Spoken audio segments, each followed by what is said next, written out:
What's the move, if there is one?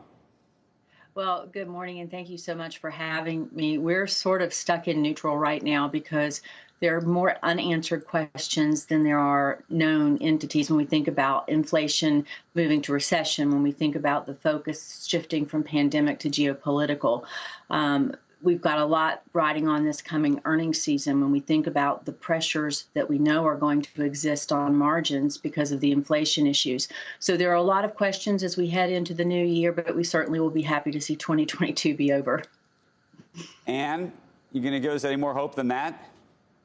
I do think there are some sectors, Andrew, that have got potential. And one of the things we've seen in past recessions is the acceleration of outsourcing services by the enterprise sector. And so one area I'm looking at in particular is in the outsourced business services space, places like Cintas or Universe, where as wage inflation drops off, these are necessary services, very strong balance sheets. We're seeing the demand for their end services, which is things like uniform rental, actually pick up, tending to be recession resilient. Those are the kinds of sectors that I think are beginning to look attractive as you've seen the sell-off over the last couple of weeks. But, and my question there is, I get the attractiveness. Is that something you think is a trend that lasts, or is that a play that works for all of 23? Is that a first half of 23 situation?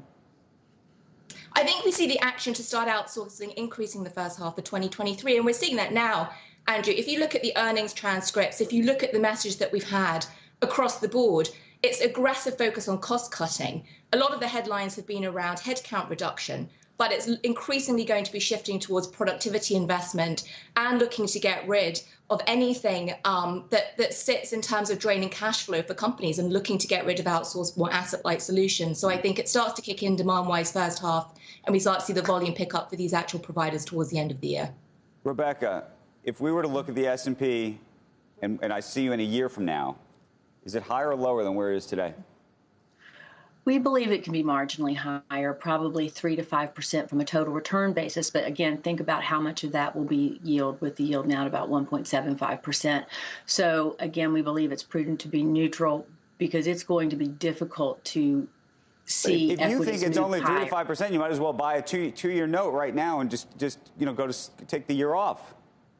Well, we have been adding back to our fixed income because we do believe that yields are going to be important. Fixed income is going to be additive to portfolios from a total return standpoint rather than just protection.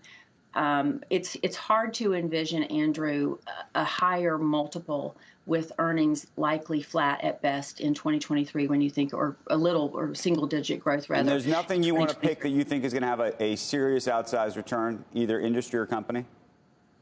We are still a little overweight technology, large cap software, but we've also added back to some cyclicals, i.e. energy, financials, and we've added some small cap back.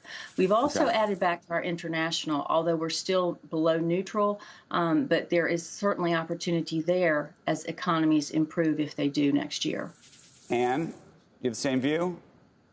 Slightly different view. I'm a bit more optimistic on where we end up at the end of next year, Andrew, and that's because I think once we're through the teething issues we're going to see as China reopens, I do think that snapback in demand at the end of the year makes me a bit more optimistic on a macro level. In terms of riding it out, to your point, simply holding on to stocks where there's an equivalent upside to going into treasuries doesn't make sense. So where I'm looking at the moment is really doubling down on where there is a dividend yield that's attractive, and you've also got the upside of a pop towards the end of next year in the overall price as well.